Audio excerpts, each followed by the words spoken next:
وَكَلْبُهُمْ بَاسِطٌ ذِرَاعَيْهِ بِالْوَصِيدِ، اور ان کا کتا غار کے کنارے کلائیاں بچھائے بیٹھا ہے۔ یہ وہ کتا تھا جو ان کے ساتھ ہو گیا، اور انہوں نے بڑی کوشش کی کہ یہ ان کے ساتھ نہ آئے، اور اسے بھگانے کے لیے انہوں نے پتھر بھی ہاتھ میں اٹھا لیا، لیکن اس کتے کو اللہ تعالیٰ نے زبان عطا فرما دی، اور اس کتے نے کہا کہ میں بھوکوں گا نہیں، تم مجھے اپنے ساتھ رکھ لو۔ تو چونکہ یہ کتا گو کہ نجس جانور ہے، مگر اس نے اللہ کے نیک بندوں سے محبت کی،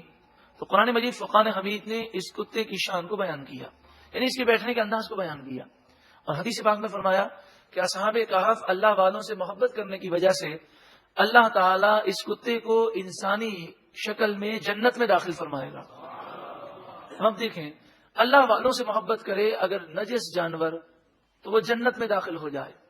اور بلم بن باورہ جس نے نبی کی بے ادبی کی، حضرت موسیٰ علیہ السلام کی گستاخی کی، انسان ہونے کے باوجود فرمایا کہ گستاخی کی وجہ سے یہ جہنم میں کتے کی شکل میں جائے گا۔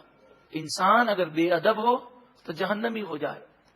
اور اگر کتے جیسا نجس جانور با ادب ہو اور اللہ کے نیک بندوں کا ادب کرنے والا ہو، ان سے محبت کرنے والا ہو، تو اللہ تعالیٰ اسے جنتی بنا دے۔ درس ہے با ادب با نصیب، بے ادب بے نصیب۔